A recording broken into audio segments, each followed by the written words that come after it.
Hello, this is Alex Burkett, and you are listening to the Long Game Podcast. In this episode, I'm chatting with Melanie Deziel. Melanie is the author of the Content Fuel Framework, as well as her upcoming book, Prove It.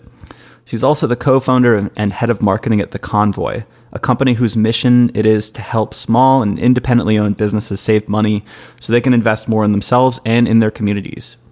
In the conversation, we talk about how to find and incentivize subject matter experts to write for your blog, the value of building a personal brand and audience, and how to maintain authenticity while doing so without constructing some sort of an artificial persona, and what it's like to actually write a book, including detailed steps of her process for doing so. Without further ado, here is my conversation with Melanie Deziel.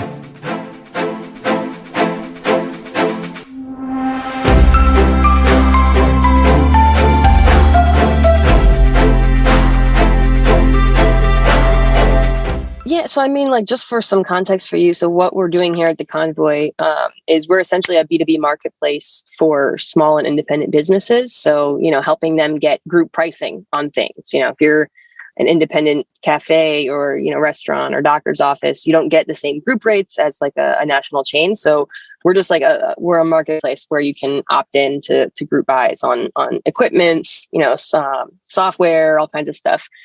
So that's kind of what we're into. We talk a lot about like small businesses and why they're important for the economy and stuff. I'd love to hear more about that. And you gave a good background on what the Convoy is, but can you explain more maybe about how like you came to the idea and like how you're growing it? Yeah. So the Convoy is, the original idea actually comes from one of the other co-founders. There's four of us that founded it together, and Yasin is our CEO. He's been sort of dreaming this idea for a really long time. He grew up with a family of immigrants. So, his parents were, immigrated here, and he kind of saw that immigrant experience of like trying to start a business, trying to live the American dream. And, he always talks about like, it was tough. It was tough for him to see, feeling like he's an island, when you're an independent business owner, you're not part of a chain or a franchise, like you don't have that support, and that makes it really tough. And so that's sort of something that he's been thinking about, ever since he was a kid, and wanted to try to create some technology to rectify that, to make it so that, whether they're immigrants or not, like an independent small business owner should be able to have that community support, should be able to have other small business owners they can team up with to get the kind of rates that are usually reserved for, the national chains. And part of why it's so important to us is this is really at a macro level about like redistributing wealth back into our communities, because what we know is that small and independent business owners, like the local mom and pop type shops, like they do so much more good for their community than big box stores, and not to hate on any sort of like corporate charity giving programs, like please keep it up. But what we know is that like these small and local businesses, like they retain jobs better in times of high unemployment. They typically have higher paying jobs than big box stores.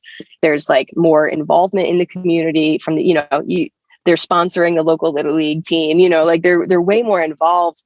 And that this like having a rich community of all these small and like unique businesses as opposed to just chains actually attracts more people to the region. So it's good for the local economy. Like there's just almost an endless number of benefits to having like, supported small businesses in our communities. And yet, they're out here struggling because they're trying to do it themselves. So that's really what we're trying to do, is just like help make that easier. And hopefully the ripple effects of that is that it's better for our communities, that we start to see, more thriving local communities that don't have to send all their money out to a billionaire in another state, Yeah, I grew up near a very popular tourist destination in Galena, Illinois, and it was kind of like this popular weekend spot or summer home spot for people from Chicago.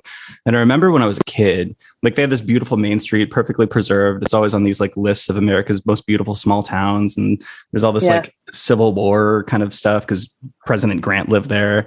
And then I remember, I don't know what age I was, but it was when I was a child, the Walmart came in. And I remember there just being this massive disruption and like debate and argument about like the, like integrity of that small town and like the small businesses that have basically fueled the tourism. And I think they did a good job at like the Walmart's still there, but like the main street is completely separate and preserved. But there was definitely a fissure when that whole ordeal happened. Yeah. And I mean, it's tough because, you can't blame consumers. Like they're in a tough position where sometimes these big chains can come in and offer like better pricing or faster delivery or, other conveniences. But there's a lot of data that shows that like most consumers are willing to pay more to support a small business. Like we feel better when we're supporting somebody's dream as opposed to just like buying from a faceless conglomerate. So, the more we can make that, like keep that main street intact and like make those options still available, I think, consumers value that. Like it's a good thing, it's not, hopefully nobody's losing sleep because like there isn't a Walmart close enough. Right. So is the product itself, you mentioned the community, is it like a membership thing where people can gain advice from each other and like kind of collaborate on things? Or because you mentioned there's like discounts and deals on software and different products as well. Yeah. And maybe you get like bulk purchase orders or something like that. But can you explain more of like the product and the value that you're providing the small business owners? Yeah. So more of the latter than the former. We have hopefully plans to build more of a social element to it. But right now, I mean, it's just essentially a marketplace of self-service discounts and then those occasional group buy opportunities. So the site is live. There's no charge for small business owners. It's totally free. Just theconvoy.com. If you go to our marketplace, theconvoy.com/marketplace, you'll see we have like 150 plus self-service deals. So these are either like bulk discounts we've pre-negotiated, special discount codes, things like that. So everything from like Zoom or like payroll software to N95 masks and safety shoes. So there's like a really wide array of stuff there. You just log on, like you just register, create a free account, and you can start using some of those discounts to help cut your expenses and give you more to like reinvest into yourself and into the community. But, the group buy element is a little bit more hands-on right now. We're a fairly young company. We just launched at the start of this year. So still building and growing and learning. And what we're working on right now is just trying to identify, groups of small businesses that are in the market for the same type of thing. So that might be, a group of dentist offices that need a new x-ray machine or, a group of barbers who need a new set of shears, and then negotiating on their behalf to get a price down. So learning how we can do that manually and then continuing to evolve the tech to help support it. How do you get customers? You've got to be doing content marketing, right? Yeah, we are. So, it's an interesting position. So personally, like I'm heading up marketing, but I'm also one of the founders. So I wear a lot of hats. And, at different points in time, I'm sort of in different mindsets. From a marketing standpoint, we do have a blog. We have done a lot of partnership type content. So there's, getting folks like from Regis, which is a company that does like office rentals, came in. Yeah. So Regis came in and did a guest post for us about like how to know if hybrid is the right solution for your small business. We've had like social media experts come in and talk about social for small businesses. So really just trying to make it super educational and not product focused at all. The wonderful thing about what we're doing is we're not selling anything, right? We're just trying to help small businesses. And so from a messaging standpoint, it makes it really easy because, we're really just trying to add value. And that for me as a marketer is a fun mission to be like, how do we just help small businesses, like make content that helps small businesses? So that's a lot of fun from the blog side. We have a lot of other things that are kind of in the works. Like I said, we're fairly young still, and we're a lean team, so we're doing as much as is realistic for us. But we have a pretty good community growing on Instagram, which has been a lot of fun, just celebrating small businesses and the things that are important to them, and hopefully getting people to think more about small businesses too. Just like identifying opportunities where you could be supporting an independent as opposed to a chain or a national brand. Do you have these partnership guest posts? Do you do your own as well? Like, do you have freelancers working on this, or are you writing guest or blog posts as well? Or like, what's the mix between people like Regis and internal writing on the blog? So as of right now, I'm the only person who is really focused on the blog. So it's I do contribute to it as I can, but I am trying to fuel it mostly with outside experts. And a big part of that is because I just recognize like I don't know everything about running a small business, and I would much rather get outside experts in to come and share their knowledge. And in most cases, folks are happy to do it. It's more again, because we're not selling anything, it's more of a partnership than like any sort of sponsored content situation. Like it's really just finding folks who are experts in a certain area and asking them like, would you like to share your expertise with the small business audience? And so far it's worked out really well. I think there's a lot of folks who want to reach small businesses with their expertise. So it's kind of nice to be able to share that audience with them. Yeah, you mentioned something interesting offhand there, which was you said, out of humility, like, I don't know everything about growing a small business, so I want to get in experts, which I think is like the split that I see sometimes in content, which is like specialist produced content, subject matter expert led content, which depending on the space is very hard to get like actual like subject matter experts to write a full 2,000 word article. And then doing your own kind of bespoke research and it's hard to bridge that gap sometimes, but you have a journalism background. So it sounds like you naturally thought, hey, I should reach out to experts who have been doing this for 20 years. Do you credit your journalism background for that viewpoint? I hadn't thought about it until you put it that way, but I guess that is very much a mindset that I've always been in, which is like, I see it more as my job to curate information than to actually know everything. And using expert sources is a big part of that, referring people to other resources. So that to me, it just naturally made sense. It was like, I know a lot about marketing. I could talk about marketing all day, but running a small business, hiring, like, there's a lot to running a small business that's outside the realm of marketing. And I don't want to overstep my bounds. I would much rather, it would take me hours to do research and write something with any level of authority that someone else probably knows like the back of their hand. So to me, it was just like, let's get folks who know their stuff, who want to share and, give them a chance to fill in on that platform, How do you distinguish between people who know what they're talking about and who don't, and also the ones that can actually write a full article and the ones who can't? That is a really good question. Contributors? A lot of them are folks that ask. We're always like, reach out to me if you've got an area of expertise. Generally speaking, I like to look on who has some experience with writing. So if they have a blog or they have a newsletter, or there's something that indicates like this person is skilled in this area and can contribute something that's going to be valuable for the audience.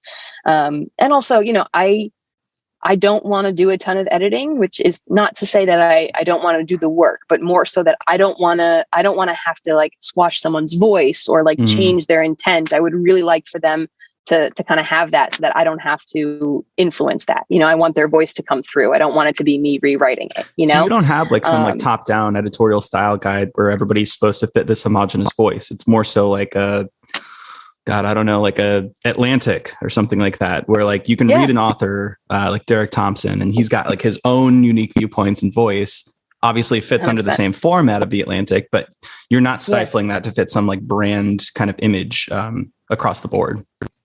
No, I mean, there's a couple of things we do for consistency just because it makes for a better user experience. Like we style a lot of them the same. So, we have consistent fonts that we use, we're doing the publishing of it. So that's the formatting and like the layouts. We try to use a certain type of imagery that fits our brand. We pull images from our library. We don't ask folks to come up with imagery, although if they have like graphics and graphs, charts, things like that, we're happy to include it. But for the most part, I mean, we have a set of like broad guidelines of what's brand safe. I'm not asking people to write as if they are the Convoy, because their value is actually that they're from outside, like their experience, their personal stories, like their background. That's why, that's why they're here. So we have some like brand guidelines, just like as a rule, like we don't cuss, for example. So like, if I ask folks like, don't do that. And if you do that, we're going to have to remove that. That's not on brand for us. We also, as a general rule, try not to make negative examples of people, particularly small businesses. It is so much more powerful to talk about what to do right than to sort of like tear somebody down or call someone out and say like, this is the wrong way to do things. We're really trying to have like a positive educational, tone to what it is that we're doing. Like we're here to help. And so, we're not trying to bring in like, trash talk or like case studies of what not to do. There's like a couple broad guidelines, but for the most part, I mean, if somebody has an idea and I think that idea is, would be valuable for small business owners, then we'll find a way to fit it in. No, I like that. Those are more broad heuristics, not necessarily like writing style tips. Cause like I do like, I see people on Twitter talking about like they're writers first and foremost, They talk about like content marketing mistakes, and it's like, well, here's the difference between an M dash and an N dash and a hyphen, and here's AP style versus Chicago style and stuff like that. Yeah. And I just think like if somebody asked me to come in and write an article about SEO or experimentation and gave me a guide that was like 5 or 6 pages, tips like that, like there's zero chance I'm going to read through that. But if I could have 3 or 4 items where it's like, here's what we adhere to, like philosophically, not necessarily like my writing style, then, I can not swear in an article, you know? Yeah. Well, and that's exactly what it is. I have it to 1 page. That's I wanted it to be a 1-pager. It's not like densely packed. And it's an outline that includes both like, here's our process. So like, here's what to expect. Here's how to submit your article. And here are some, like you said, broad philosophical things to keep in mind, like be positive, be educational. Like we're here to help. Don't swear, please. Just a couple broad things, but yeah, I mean, it's, in a way I'm recognizing that, because we are really mission oriented, this is not the Atlantic. We're not paying contributors, we're not able to do that given the stage of our business right now. And so I want to make it easy. I'm not trying to give you homework. I just would really like to offer the opportunity to share if you'd like to share, to give that as an option. So yeah, I mean, I think that's important too. We're lucky that we're at the stage of business where we're flexible on those things. I can understand, some larger enterprises, they may have, different types of concerns, legal concerns, compliance type things they have to worry about. But luckily we can be flexible. So I'm trying to hold on to that while we can. Yeah. So incentive wise, why does somebody want to write for the blog? You said it's like newly launched. Like, I was sorry to be blunt, but like I always think like, what's in it for me? And a lot of people are reaching out because they want to get a backlink, right, from a high domain rating site. Sure. But if your site's new, I'm guessing that their 2,000 words would be better spent if they reached out to like HubSpot's blog or something like that. So how do you? It sounds like people are coming inbound to you. Like, how do you get this interest drummed up from potential guest writers? Yeah. Well, I mean, one thing I'm really lucky, I've been working in the marketing and content space for quite a long time. So the audience that I have on social media is, very similar minded. And a lot of them are folks who are looking for opportunities to promote their business. One thing that we offer is, our audience is small business owners, right? So, if you want to reach a gigantic audience and you want to reach, folks who are high up at Fortune 500s, like we're not the place for you. We can't help you with that. Go to HubSpot for sure. And I would tell you that in a heartbeat. If you are hoping to reach small business owners that are kind of hard to reach otherwise, this is a good opportunity. It is easier. There's a lot less guidelines than you might find with some of those others. But for the most part, at least what I've experienced so far is it's mostly folks who are kind of aligned with the mission. Folks who are like, I just want to help small businesses. Like, I like to write. I like this stuff. I'd love to do 5 tips for local SEO for small businesses. Because if I can help this business that I love locally, that's what I would want to do. I do ask for the one thing I do ask that's like a request, is to mention a small business in like your bio. So we have like a 1 or 2 sentence bio at the end of like who the contributor is. You're getting full credit, including your portfolio, whatever. But, to say like, I'm a fan of, and just like any small business, I don't care if it's like the place that does your oil change or a restaurant or whatever. And like, we'll link to their site. So really just trying to, I think it's people who are mission aligned. And if anybody is not in a place in their career and their finances to be able to do that without pay, then I fully understand it. Like I've been on that side of things. So I recognize that like asking people to do work for free is not necessarily a place where we want to be. And so it does tend to be folks who are kind of mission oriented and see it almost like as a way to give back to small businesses. And that's fine with me. That's awesome. I have a parallel, like when I used to work at CXL, which is like the center place for like all experimentation and CRO and, technical marketing dialogue. Yeah.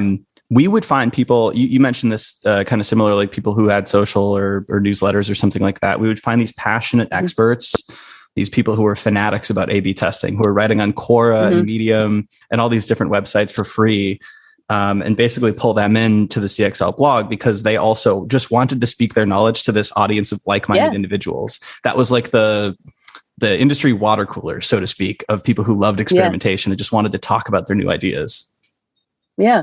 I think a lot of people have that. And I know that like for me personally, when if I'm putting myself in the opposite shoes, there's a long time where I was running my own consultancy firm before I before I joined the Convoy. And I would often take, I don't know, podcast interviews that maybe were not like a gigantic podcast because I'm aligned with the mission. I love what we're talking about. And I feel like we're speaking the same language. Same thing for contributing a guest post. Like, even if the site doesn't have a ton of traffic, like if these are my people and I like to talk to these people, then like, that's a fun place for me to be. So yeah, as long as you're timing it right, you can't do only that kind of stuff to grow your business, to grow your awareness or your expertise. But it's nice to be able to fit stuff like that in when you can. Yeah, I say yes all the time to illogical requests just because I like talking about this stuff. Yeah, it's fun, me too. Right? Like, why not?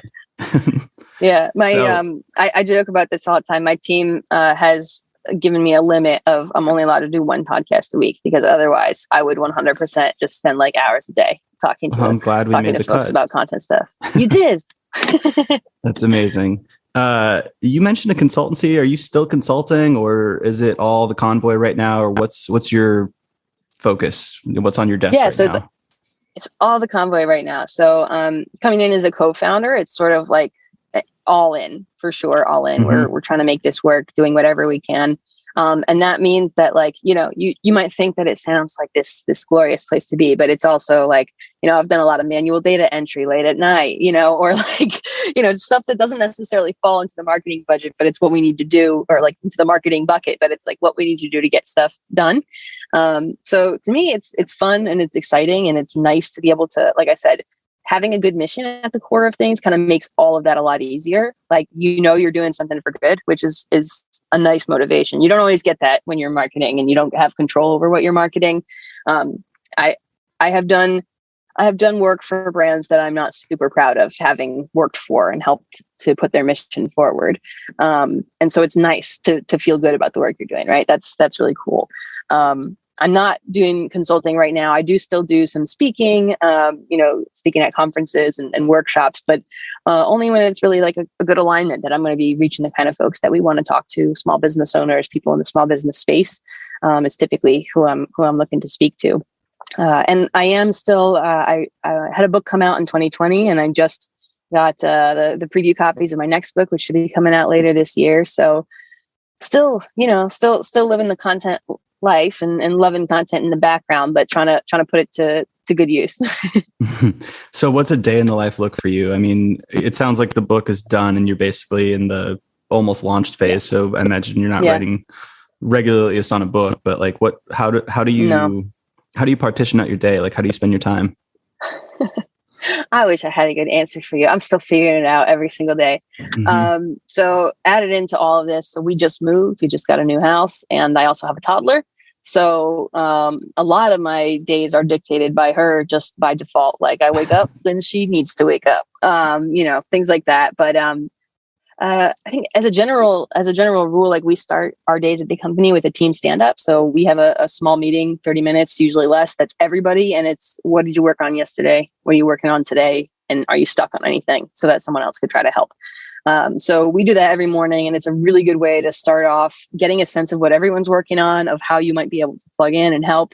And it kind of forces you to articulate, like, what is it that I'm going to do? And adds that accountability of like, I need to list out tomorrow what it is that I accomplished today. So I love that. Keeps everything kind of organized. But throughout the day, it's kind of a mix. I mean, I always spend a little bit of time on our social channels, whether that's like doing social listening and engaging, or checking results from my campaign, or just kind of like hanging out and doing some user research, eavesdropping on social conversations about small businesses.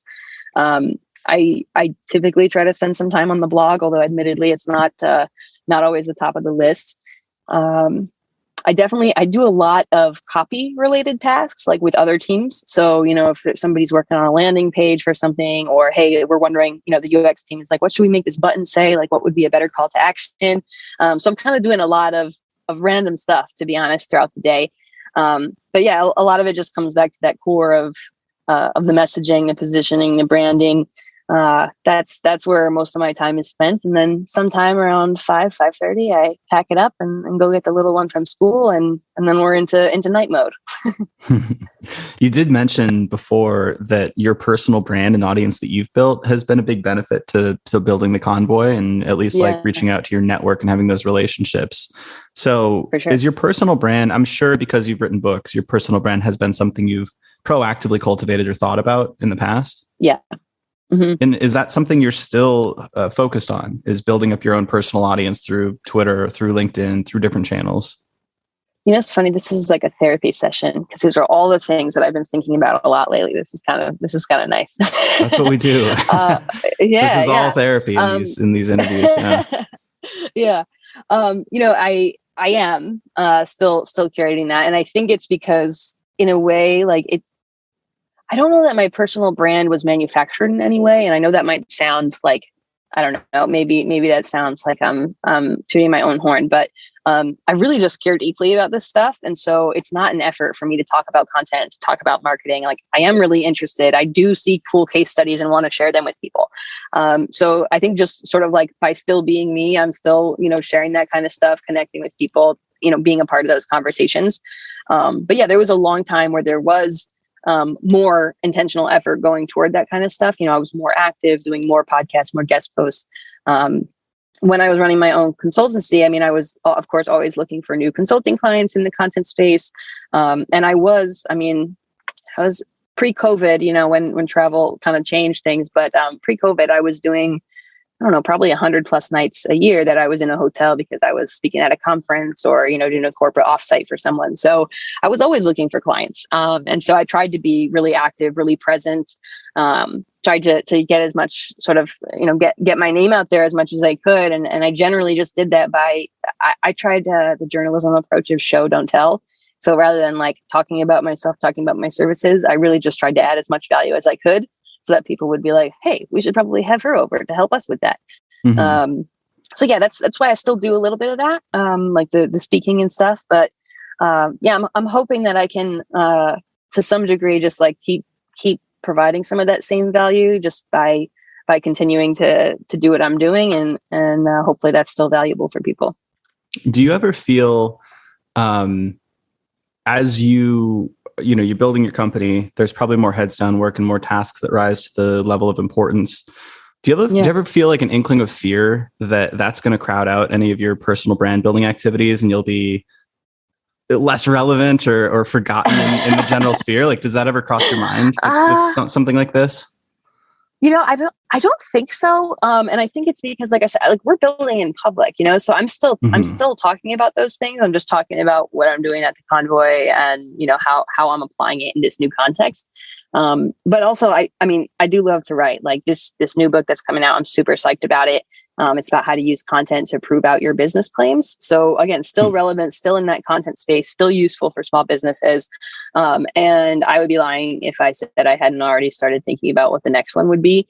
Actually, it's a torturous process, but I really love the process of writing books. And so that's something that I imagine I'll continue to do on a somewhat frequent basis, you know, every couple of years. So no, I mean, I don't worry about that. I hope that I can come to embody, you know, maybe add some more of that small business spice to the brand that I have. But no, I think they complement each other really well because, like, you know, either talking about the marketing that I'm doing with small businesses or talking about the marketing that I'm doing for the company itself, there's still opportunity to have those conversations and to find the overlap there. So yeah, it's probably a slightly adapted brand. Like I'm not talking so much about what I'm doing on stage. Instead, I'm talking about, you know, what I'm doing here in the office, but, hopefully it's still interesting. We'll see. The data will tell. I love it when they align like that. What's the most torturous part about writing a book? I've thought about writing a book myself. We're talking about it with the agency. I theoretically know that it's difficult. Like you hear about Hemingway's, like, you know, writing's easy. All you have to do is open a vein and bleed on the paper, like these deeply dramatic quotes. But yeah, I want to hear your experience with it. You've written too, so.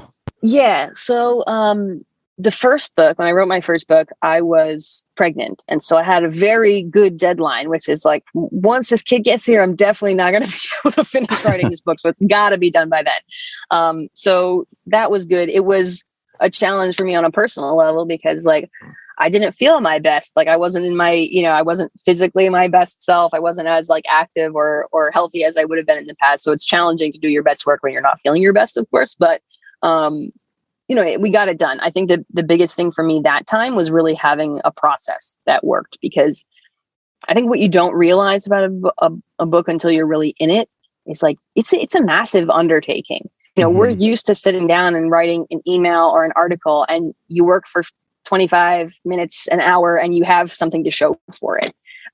When you're writing, 50,000 words, like it doesn't come that fast. And it's a lot of like anguishing over things and trying to make all the pieces fit together. Like it's just a bigger animal, it's kind of like, when somebody runs their first marathon, like you generally don't go into it without a plan and prep and like having worked, to get ready for it. That this is sort of like running a marathon when you're just a casual runner, like with no warning, so you need to have a plan, you need to prep for it. What is that plan and prep? I'm curious about that, because I'm typically somebody who sits down and just writes based on like some loose idea I have, and I figure out the plan as I go. Yeah. But I could imagine when you're writing 50, 80,000 words, like that's just not a viable way to do things. I mean, it may be for certain sections, like if you know what you're sitting down to write about and you want to like wax poetic for a while and then come back and clean it up later, that may work really well for you. Some folks do write that way. For me, it was about having a clear outline of what my content was. So for me, I already knew what the structure of the book would be. I knew here are the key topics that I'm going to touch on. I knew which chapters were going to go where, and each chapter needed to have a story and statistics. And, it was very structured, at least for me, to know what I was working on at any given point, and to be able to break that out and say, like, in order to meet my word count, I need to do this many pieces per week. I need to finish this by this date. Like I really kind of made a training plan for myself, like to make sure I made it to the finish line, was like planning it out and having a really clear idea. When I sit down, I'm not writing my book. I'm writing chapter 7, the, anecdote that opens the chapter. So chunk it out. It's not like you're eating the whole elephant. You're taking one bite. Yeah. Yeah, exactly. So that's what worked for me. I know other people have other systems, but for me, knowing exactly, like chunking it out and knowing like this specific part is what I'm working on now, was good. I also allowed myself flexibility that I could work on. There were options, because sometimes I would sit down and be like, I'm not feeling the data thing today. Like I don't want to work on the numbers. Like maybe I should just work on the anecdote instead. So there was flexibility so that I could kind of like you were saying, like follow the inspiration. Like this is what I'm feeling. I'm just going to write that for now. And I did write it very out of order. I didn't do it, chapter 1 opening, I did all over the place. But I tried to chunk similar types of work together so that I could like finish all the examples and make sure they were consistent, finish all the stories, things like that. The other thing that's really hard, to be honest, is not getting sidetracked, because once you start writing, you start to imagine like there's a billion things you could do in that book. There's a million stories you could tell, facts you could cite, research wormholes you could go down. So for me, having that plan kept me from procrastinating on the book. Just like researching for 3 hours instead of writing something or whatever. The plan, at least for me, was like a really key part of it. And I implemented a similar version of that for writing the second one. And it definitely made it way more manageable. But I think it's also like, because of the size of the project, for most people who are like professionals who are also writing a book, like it's not your actual job. Like you remember, like people write books as their job, their full-time thing. Like they spend all their time doing it. And we're trying to squeeze that in between, work and taking care of yourself and getting groceries and picking up the kids and, taking the dog out for a walk. Like it's a lot to fit in. And so there are definitely times like, if you don't have a plan, if you haven't like put that time on your calendar to work on it, it's very easy for it to drag on a lot longer than you expect, because it's so easy for it to get pushed out in the grand scheme of everything else you have going on in life. It's a lot of work. But I enjoy the work. It's good. I like writing. So You just have to find a way to like work it into your life, because it's not going to happen by accident, you know? What time of the day did you write? It was different all the time. I think for me, it was more like when could I have the brain space? So it was less about a specific time of day and more about what was going on that day. So like if I was doing a ton of creative work in the morning, then I probably know like I'm going to be a little mentally spent by the end of the day because I already exerted a lot of that creative energy. If I was doing a lot of mindless tasks, like, I don't know, like updating invoices, you know, something that didn't require as much creative energy, I knew I could fit in a good writing session because I would still have that.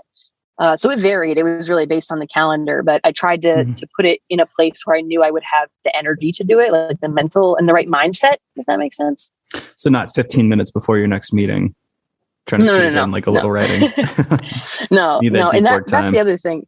Yeah, you do need that deep work time. And I know that that's really tough to carve out sometimes, but yeah, I would basically, if it wasn't an hour, I wouldn't consider it productive. I would do something else that's book related, you know, look for resources or work on citations or something. Cause like the writing stuff, it's just, at least for me, it's hard to get into a flow that quickly and really get enough done to be worthwhile.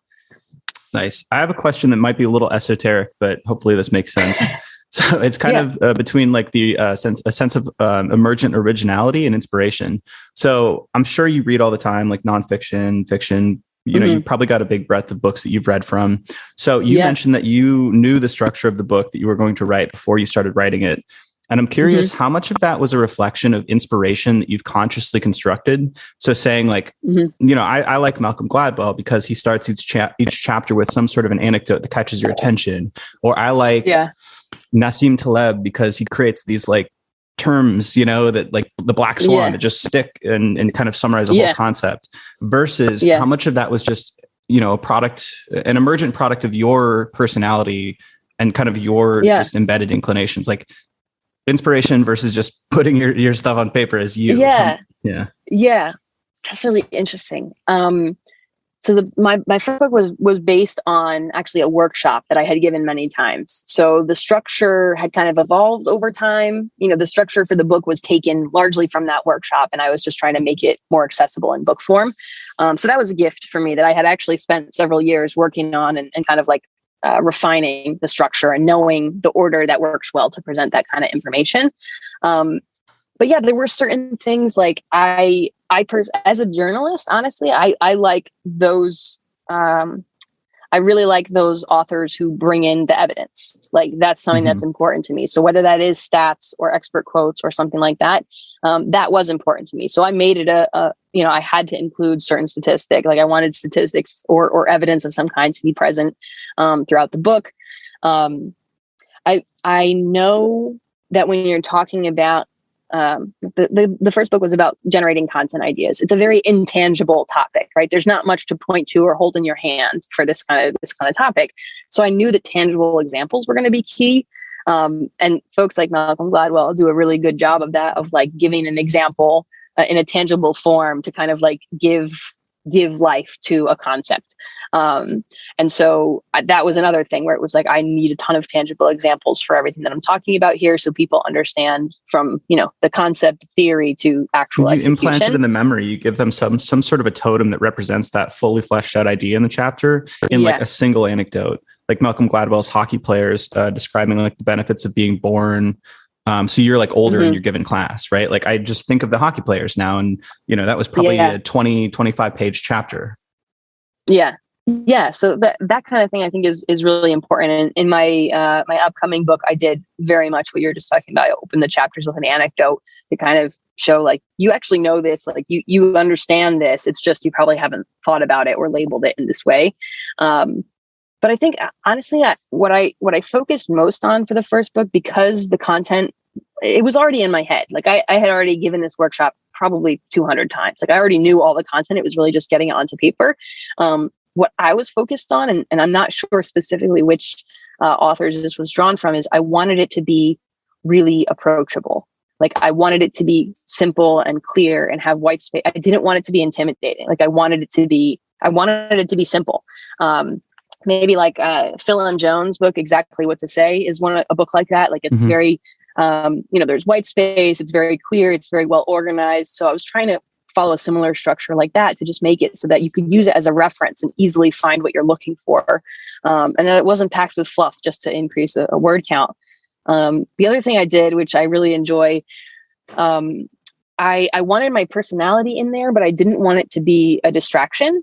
And I am a person who does like humorous asides, I would say. Mm-hmm. And so I did that in the form of footnotes. So there's a lot of footnotes throughout the book where it's like, it's my favorite. Just like a little, like an aside. It hits or like my a fun ADHD fact. brain just the perfect way. It's like, oh, here's a little distraction. Yeah. Nice. Yeah. So, just like little facts, like I gave an example around like a sports team, and I used the UConn women's basketball team. And so the footnote was like, hey, by the way, like, I'm from Connecticut. UConn women's basketball is like our professional sports league. Like this is, my mom had this bumper sticker that said like UConn, where men are men and women are champions. Like, just kind of like these funny little, like bringing myself into it and like explaining the backstory of things, or that's good for writing. me was like, more people should do that. Yeah, I felt like, like we're reading, this is a nonfiction book. It's like self-improvement / tactical, how to do this kind of marketing stuff. But like, we're also people, and like, I don't talk like a robot. If I were talking to you in person, I would be telling these little asides and I'd be joking with you and we'd be having more of an exchange. So I wanted it to just feel a little more human. And I think that was one of the like best calls that I made. Cause when someone sends me an email that references one of those footnotes, I'm like, you really read it, Mm-hmm. like you were there. We were in this together, I specifically love doing that across all of my content in my newsletter, on social, on blog posts, because you get outreach all the time if you've got any sort of personal brand, and most of it's generic and it sucks. But I love it when somebody references my love of the Wisconsin Badgers, or 90s punk rock or something like that I just like layered in some article from a long time ago, or my about page or something like that. That's why I think you mentioned before, not curating your personal brand very proactively and not constructing it, manufacturing it. I think there's benefits if you're the type of person who can do that, like Neil Patel, right? Pretty constructed brand. But the brands that I like following are the ones that kind of bleed out into like adjacent topics and other interest areas. Like they just add a more full picture of the person behind the tweets. And I couldn't do it any other way. It sounds like you couldn't do it any other way either. To me, it would be just so boring to stick in your lane and just write the facts, And the thing that I have a hard time with is like, I think what I think about a lot, and this may have come from the speaking stuff, is like, I'm going to meet some of these people in person, and they're going to see who I am. And if I'm not this person that I've constructed, like that's going to be bad for everybody all around. Like one thing that's probably, there are a lot of people whose like personal image, like, the makeup, the hair, the outfits, like are very, very curated. Like there's a lot of intentionality there. Like I'm literally wearing a conference t-shirt right now. I'm wearing like jeans, like, but that's, if you see me at the airport, if you see me at a conference, like that's what I look like. So I don't want, I could get all done up and do a photo shoot, but like, that's not what I look like. You won't recognize me in person. It kind of weirds me out when somebody has like a shtick too, that they're like, all right, I'm the guy who wears this kind of a hat. It's fine if you were the person that actually does that. But when you're like, all right, limited. This is who I have to be thought of when I'm on stage. Like I have to have this brand stamp, Well, and it kind of brings me back. Like, I get why some people do it. If you're trying to reach a specific audience and they have expectations, like I'm not in the finance industry. If I was in the finance space, nobody would probably take me seriously because I'm not wearing a suit and I'm not like, you have to know your audience, right? Or maybe you stand out because of that, right? Maybe everybody else looks the same. So then it's like, oh, this person is confident in some way. They're standing out. Yeah. Yeah. But I think for me, it comes back to like, I don't know, when you're little and your parents give you like those life lessons that are like, you roll your eyes at them as a kid. And then as an adult, you're like, dang it, they were right. One of the things my mom used to always say is if you don't lie, you don't have to remember what you said. Mm-hmm. And like, that has stuck with me where it's like, I do sometimes if I were going to a conference, like I would be sitting in the airport terminal and somebody who was there at the conference would come up to me.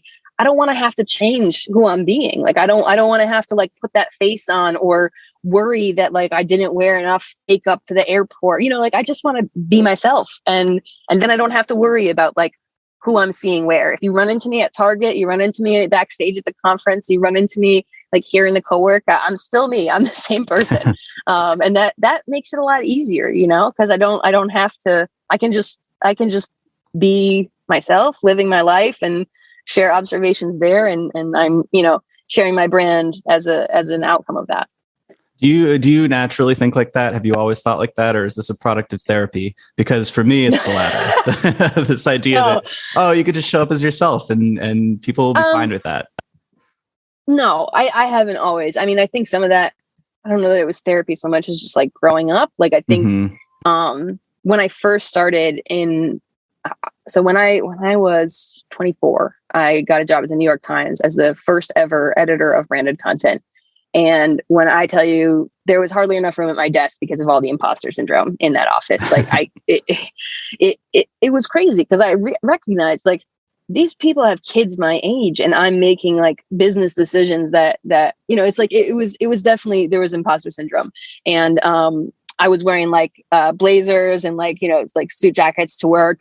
And one day my boss actually, like, to his credit, like came over and he was like, dude, when I interviewed you, you were wearing Converse and jeans. Like, you could still do that here. Like, you don't have to be somebody else. Like, just be yourself. Like, you don't need a blazer to be taken seriously.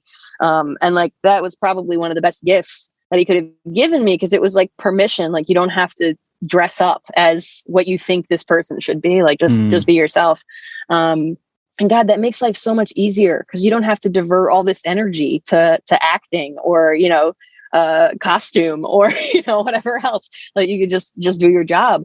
So yeah, no, it wasn't always like that. I think some of it was just growing into your skin and like feeling more comfortable and assured of yourself. But the other thing, I'll be totally honest, is like, some of it is like when the bad stuff happens and the world doesn't end and you realize like you were maybe overthinking or over worrying about something. At least that's how it happens for me. Like, I used to be very, like, honestly, like very self-conscious, and I would want to have like a full face of makeup if I was doing like video stuff. One time there was like a schedule change and I didn't. And I was like, that still went fine. Like, it still went well. I felt fine. The outcome was the same.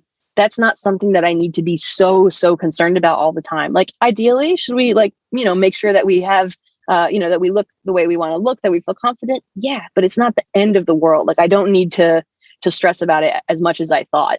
I had a similar revelation about like what I wear when I'm on stage. I thought similarly, like a speaker, like that's like, there's a look, there's the blazer and the, the heels and like all this stuff, but like, that's not who I am. And I don't feel confident when I'm wearing that costume. So, now I go up and I wear either boots or I wear, my Converse, and I'm wearing jeans 100% of the time. Like, it just is what it is. Like, that's where I do my best work. And I'm not here to take a nice picture. I'm here to deliver value, Yeah, it's funny, like how often I have the conversation I don't know whether it's like an age thing or like a generation thing or like a marketing specific thing, but how many of us, especially early in our careers, operated out of what is tantamount to anxiety and fear. Because this is something that my co-founders and I have discussed ad nauseum on our kitchen side episodes, which is like, I kind of always felt like I was going to get fired from all my jobs. Like, there was just this impending sense of like the other shoe was going to drop. And like, I had the same things where like I had to be and act a certain way. And I don't know what the cause is, but it does. I wonder sometimes if people who are like accountants, go through this. Like, I wonder if it's a marketing thing.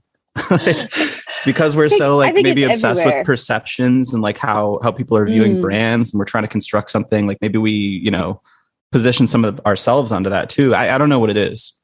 Yeah. Well, I mean, I'm sure some of it is just like the brain leakage, like going from the professional side of like having objectives and worrying about perception and, all those things. I'm sure it leaks into the personal side of things. But I think people do have that in other areas, because I know there are like, startup founders talk often, if you can get them to be candid, about like feeling insecurity, feeling like, imposter syndrome, why should investors, like those kind of feelings. In that space, it's even more, maybe like less talked about, but Andy Johns, who I admire a lot, even from his growth days, started writing about mental health. And sure enough, like there's a ton of comments on his Twitter thread and his Substack posts about this. And it's like, I'm a high achiever. And it's been because of this perfectionism and this like feeling that I derive value or I show value for myself by achieving. And it's like when you open up, especially high achievers, I think there's actually a lot under the surface in that particular crowd.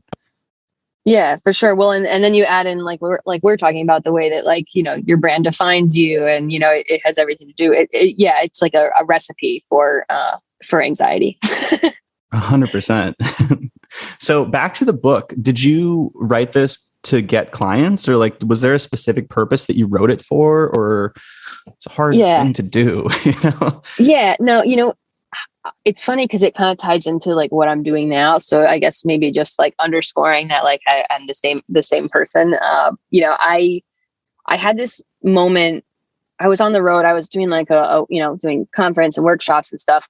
And I realized like, I'm only talking to the same kind of people. I'm talking to people who are at like super successful companies that have enough money to bring in, you know, an outside speaker for a corporate offsite, or folks who have the time and the resources to take a day off and pay $2,000 to go to a conference, maybe fly across the country to do it.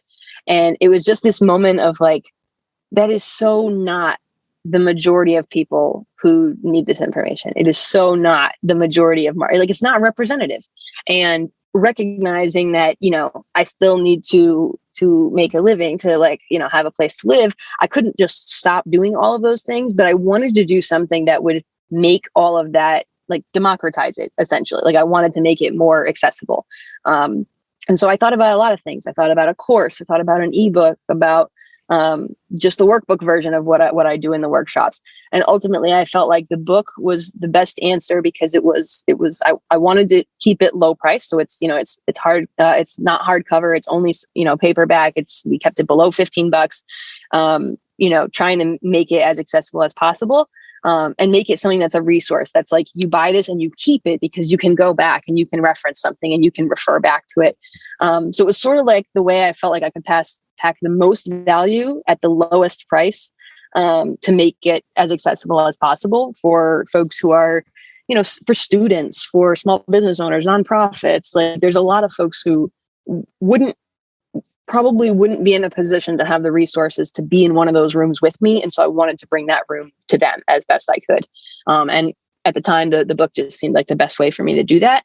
And some of that probably comes from the fact that like my background is writing. So I would rather write a whole book than film 3 videos, I guess. I was imagining that too, this background in journalism. And did you study journalism or English or something like that in university? I did. Or? Yeah, I did. So my undergrad, I studied investigative reporting.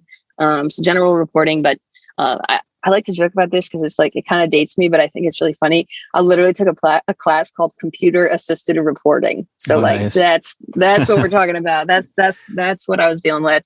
So yeah, I took I focused on investigative, where like your job is to find out the answers to things and then convey that answer to people in a way that's palatable. You know, take that 6-week investigation or that 100 hours with the data and make it into 500 words or something. So I really liked that aspect. And then I went and got my graduate degree from Syracuse in arts and cultural criticism.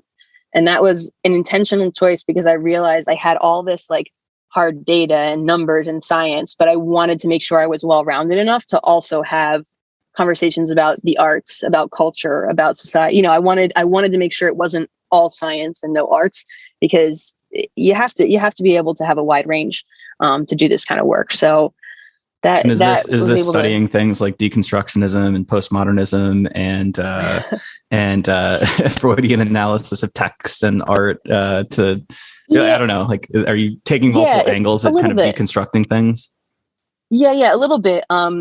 What mine involved, the way that I structured it, because it was a little bit of a choose your own adventure style, is I took introductory level classes in a bunch of different arts. So like a class on dance, a class on theater, a class on classical music, you know, a bunch of different things like that, so that I had at least the basic language to understand and to know what I didn't know in a bunch of different areas. And then I took a lot of really advanced writing courses where we were doing the kind of thing you're just talking about, like deconstructing things. And there were, you know, workshopping your writing with other writers and just sort of really in depth, like analyzing things, and some art classes, things like that. It was a very heady. Like, I don't know. It was a very like Yeah, in your yeah. head kind of thing where you're doing I a lot of loved that thinking and stuff. analyzing it. Yeah, it was a lot of fun for I sure. really miss that. As soon as I retire, I might just take some like college credits in those English seminars where you can, go debate esoteric stuff that Yeah, yeah. has You zero don't have real to world wait. bearing, and you could just have those You don't have to wait. discussions. Could do a book club, I Go take a suppose. class. Yeah. Yeah, I guess you could audit one. Yeah. So underneath all of this, I try to put together threads, and like you've got a thread of small business and passion for small business owners. You've definitely got the writing and creation, content creation, journalism, Yeah. and I would say like it sounds like you're pretty passionate about education in general. Like it sounds like that's been a throughput Yeah. of a lot of this content Big and time. the work you're doing with Convoy. So this is kind of a grandiose question, but what's your long game? Like what's the why behind this, and like where is it bringing you? Yeah. So I'm gonna rewind before I project forward. 100%. You picked the right thread there. Education is something that's really close to my heart, really important to me. I was a first generation college student, and I was able to do that only because I received a scholarship. And so I feel really blessed, really grateful that I was able to do that. But I do feel a sense of responsibility. Like, I know that I was lucky, and that there's a million other timelines where I wouldn't have been as lucky, and plenty of people who aren't, right? And so I do feel like I want to use what I was given to give back and to share what I know. It's just, I mean, yeah, that's 100% part of the drive, is making sure that like knowledge that stays in my head is really useless. Like the only reason to have all of this is to share it with other people, at least in my mind. I don't know if everyone feels that way, but like, I'm not trying to have a museum. Like I'd much rather share it with other people, of just like a bunch of information in my head for what. So yeah, education is a big part of it. I don't know that I have sort of like a master long game. I have tried very hard to approach like my life and my career in terms of a flexibility, as long as I'm aligned on my core values. I have taken a lot of twists and turns that I never could have predicted. So I'm trying to just stay close to those things, right? Like, am I giving back? Am I using my writing skills and talents because that's what I love to do? And yeah, am I helping other people? And so I don't know what that long game is. I've done some college teaching. I enjoyed that. I did some course development for colleges. I enjoyed that.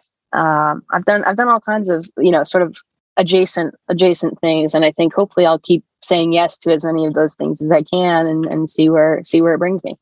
So that idea of the knowledge being trapped in your brain versus shared outwards is interesting to me, because I don't think a lot of people would say this out loud, but I think a lot of people accumulate knowledge as if it's a trade secret, or if it can give them an edge towards success, or some sort of understanding, and sharing would actually dilute that for them. I'm maybe putting this in, I don't know if people would actually say it like that, but I would imagine that's pretty common in terms of views, but your view is not like that. So could you describe like the feeling of how you feel when you share knowledge? Like, or like, what does that give to you that you're not getting from, simply accumulating for your own kind of motivation and purpose? I don't know that I've ever deconstructed it that deeply, but I think it comes back to helping. It's like, if I can, it's like, I guess I feel like a gift, maybe. I don't know. That maybe sounds like I'm full of myself, which is not the goal here. But like, if I can walk away from a conversation knowing like, wow, I made their life easier, or I helped them find a way to save money, and that's going to be good for their family, or, with this thing that I share with them, like, hopefully they'll be able to get more customers. Like, to me, that's like a much better impact, like I want to see that I'm making a difference. And so, I think sharing, it's like the teach a man to fish analogy, I guess. Like, if I'm the greatest fisherman in the world and I'm sitting alone on a boat and other people are starving, like, that's the worst possible scenario I can think of. Like, I would much rather, like, I don't fish, so this analogy is going to go south pretty quick, but like, I would much rather run like a fishing school and like teach lots of people to fish so that they can all fish and provide for their families and like eat healthy, like, that to me is just way more rewarding. And I don't know where that comes from. I don't know necessarily like the building blocks of that, but that is where I get my fulfillment, is knowing that I'm helping people. Well, you mentioned the university experience and the opportunity and being grateful for that. And did you have other sort of opportunities or mentors who you felt like gave you a chance or an opportunity or taught you something along the way? I could see that being for something sure. that would influence like your inclination to do the same for others. Yeah, for sure. I mean, going back to when I'll open up. I'm horrible at math. Like the numbers are not my thing, right? And so when I was in high school, like I struggled with that. I was acing, my English classes, my history classes, but like numbers have always been a struggle. And unfortunately, when I got to my senior year, that meant that I was blocked out of some of the courses I wanted to take because I had, this black mark, this scarlet letter of my math grade. And so I had a teacher who really advocated for me and was like, look, I know we have this, but this person is clearly capable of doing this level of work and should be, like I'm willing to do the exception. Like, let me sort of vouch for them, take responsibility, that she should be allowed to do these more advanced like writing courses and AP courses.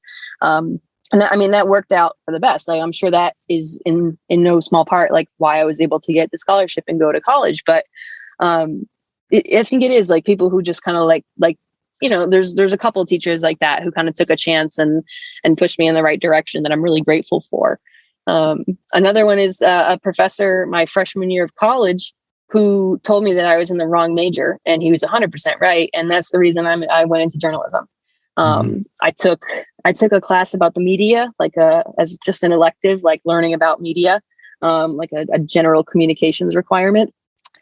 And at the end of the semester, he was like, the questions that you asked, like, this is not an elective for you. Like, you care about this stuff. You're interested in this stuff. Like, what are you doing over there in the English department? Like, you're going to read old dead guy books? Like, are you going to like come do some fun stuff over here? And so, yeah, that like changed the course of my life. Just someone who was paying enough attention to kind of push me in the right direction. It's funny what a difference it can make in somebody's life, like the vast delta in the trajectory when you simply have like one or two people who believe in you and can give you honest truths. Yeah. Like, did you watch the Kanye West documentary with his mom being like this fully supportive, passionate fan? And like, you could see how much he like leaned in on that support and like drew from it inspirationally to keep moving forward. It's crazy. Like, you just kind of need like one or two. And like, that's sometimes a teacher or sometimes like a family friend, but it's just like seeing you and like paying attention and actually believing in your, Yeah, 100%. And I can trace like a trail of teachers who have kind of like given that little push in the right direction that kind of like got me, roundabout way to where I am. But I think as we're talking about it, like that's some of what I'm doing with the content education stuff that I'm doing. And it's that it breaks my heart to hear people say like, I'm not creative. I'm not a creative person. Like, I can't come up with ideas. I'm not a writer because like I don't cuss. I want to right now, but I don't. Like, it's such garbage. Like, it's a bad, it's like society has made you believe that you cannot do something that is so inherent to you as a human being. And taught you that it's out of your reach. And like, that's horrible. Like, there is such innate creativity in all of us. We all think this way. My best example that I always give is like, you don't think you come up with good ideas, but how many ways have you thought of something going wrong? Mm-hmm. You've got a million different scenarios of how wrong things could go. Your brain is good at this. You just have to give it a different prompt. And so like, I feel really strongly about this because it would drive me nuts when people were like, oh, you have so many like good, how do you come up with content ideas? I'm like, it's not special. Like, it's just, you just need to know how, like, let me teach you. And so I think, some of it is that it's like, if somebody can walk away from that workshop or that, that experience and be like, wow, like I can do this. Like, man, that's like the best difference you can make for someone is to like help them believe something about themselves that's going to like push them forward in the right way. And so, I mean, maybe that's like a lofty goal. But I think a lot of it is like knowing that if someone can walk away feeling like, wow, I am creative, I can access this type of thing, I can do this. That could change their business. It could change their life. It could change their relationship. There's a lot of possibility if you can kind of like crack that facade and help them access that creative part of themselves. I think that's one of the most important things you could do for somebody actually is expand their view of what is possible and what is achievable. Because I find, I mean, I grew up in a small town where there wasn't a ton of just, diverse, like the business owner in town was like the person who owned the gas station. Right. And then I went to college and saw friends doing really cool stuff. And now some of those companies have turned out to be like, billion-dollar companies. And I'm like, I drank with those guys in college. Or, just like seeing what is possible and expanding your scope and believing that through, I think that's one thing is like seeing what's possible. But then the other thing that you mentioned was empowering somebody to believe that they could achieve it. Not like delusionally, right? Like not saying just like, if I believe it, I can manifest it. But you mentioned creative output, but there's also this idea that some people are good and some people are bad at math. And I'm pretty sure Malcolm Gladwell wrote about this. It's not true. In certain cultures, like there's this growth mindset belief. No, because like I totally get it. Like I thought I was bad at math for a long time, but like in languages too. Like I learned Spanish, but before then I thought I never could. And what I learned is it's really just like putting time and pressure to the problem. And after a certain amount of time, like eventually it clicks for you. Yeah. But a lot of people are put off because they don't click right away. There's probably an inclination towards some of these things, just mindset wise. But if you teach somebody what is possible and to say like, hey, you can do this too. You just have to put in the time and effort. That's so empowering. That's a good way. I'm going to try to phrase it that way. Like I've not put in the time and effort to be effortlessly skilled at math. And it doesn't have to be a priority either, right? Like you can't be good at everything. So it's like, no, I'm choosing not to prioritize math because I want to be good at writing or you can't pick them all. Well, and there's something really freeing about that too. Like if you can apply that to your personal life, that's something that I've been working on like the last couple of years is instead of just saying I'm too busy, like I'm not too busy. I'm choosing not to prioritize that. Mm-hmm. Like it's like a way of holding yourself accountable, and being able to when like you mentioned before, we get a lot of requests. They're not always reasonable. And for a long time it was, I'm too busy for that right now. I can't do that right now. I can't take that on. And the truth is I could, but this doesn't align with my priorities. And it feels much better to be able to say that truthfully, because if you just say you're busy, then they're going to ask you again in 6 weeks or 6 months, and the same thing will be true. It still won't be aligned with your values. It still won't be something that's a priority for you. So, I found that to be freeing on the like busy, side of things, to just be honest and say like, this is not something I'm prioritizing right now.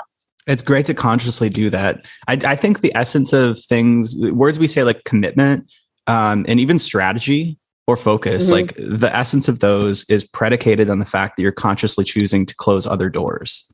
If you don't consciously do so, some of those things can seep in and steal the commitment or the focus or the strategic priorities. But as soon as you consciously say like, I'm choosing this, you are by nature saying, I'm not choosing a bunch of other things, at least for now. Yeah. You have to make room for the yeses in your life by some no's for sure. Totally. What frustrates you about the content marketing space right now? About the state of content marketing? Oh man. Oh God. I don't know. I think there's a couple things, but these are maybe not what you're looking for. I still get really frustrated when I see people saying that I can't do content marketing, or I don't have the time, I don't have the resources, I'm not good at this. That is such a bummer to me, because it's like I know that there's so much opportunity there, and it's not as elite or like exclusive as it seems. So that drives me nuts, and I always will try to fix that. The other thing I rail against this all the time, and I don't know if this is content marketing or just like a belief, but it's this thing in the space that we feel like we have to be everywhere and doing everything. Like I got to be active on every platform, and I got to be hosting a Clubhouse and a Twitter space, and like posting 10 times a day on TikTok. Like this kind of like Gary V hustle porn strain of productivity, which like no disrespect. I worked for one of Gary's in advising and investing firms. Like the dude has hustle like no other. But he does have a big team that's helping him to achieve all of these things. And I think for a lot of people, solopreneurs, entrepreneurs, like recent grads, there's this incredible feeling of incompetence that you can't do that because all you have to do is work harder. And that it like implies that the only difference between success and non-success is how hard you work. And there's so much else that goes into that. There's like the support around you. There's the resources that you have. There's the fact that like you may be dealing with things in your life, like health issues or family issues that others aren't. Like there's so much that goes into success, and it's not purely the amount of hours you put in. And the same is true with content. Like just because you post 1,000 times a day or everywhere, like doesn't mean that it's going to be successful. You can actually be successful with less frequent content. I remind people like Game of Thrones. They had us all waiting 1.5 years for another season. And those episodes were long as a movie, and we still waited and we still liked it, right? Like if you do something worth waiting for, you don't have to do it every minute of every day. I find it exhausting. Maybe it's just more me personally. No, it's but me like too. But it's like, what do you like doing too, right? Like, because Gary Vee seems like he likes doing this. And it's like, when we were chatting about new ways that we could kind of promote our podcast or like get more of an audience. And the idea came up to do TikTok because that's like an emerging platform. Right. And I'm like, I don't want to do TikTok videos. It's not how I want to spend my time. Even if I could get more business value from it, don't want to do it. So it's one of those things you have to ask yourself too. Like, because if you are stressed out on one of these platforms, like you're not going to be as good as somebody who loves it. Yeah. Well, and I always say too, like it's better to be awesome in 2 or 3 places than to be mediocre in 12 places. Like you're spreading yourself so thin, like you're spreading your results that thin too, you know? The other thing is, just to your point there, like I could do it, but I don't want to. Another thing I remember that my mom told me when I was younger is like, you could be a good cashier at, McDonald's, but that doesn't mean you should do it. Like just because you physically can do something doesn't mean that it's the thing you should do. And it kind of comes back to that, like saying no to things. Like, could I do fun stuff on TikTok? Yeah, probably. But am I willing to like say no to all these other things, to put in the time, to learn how to edit, it's a lot more than I'm willing to prioritize right now. I'm going to take this a little deep. There is this beautiful art. We'll see where this goes. There's this beautiful immersive art exhibition in Miami called Super Blue. Mm-hmm.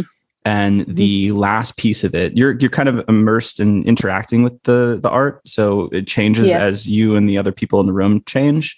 And the last piece is this mirror room.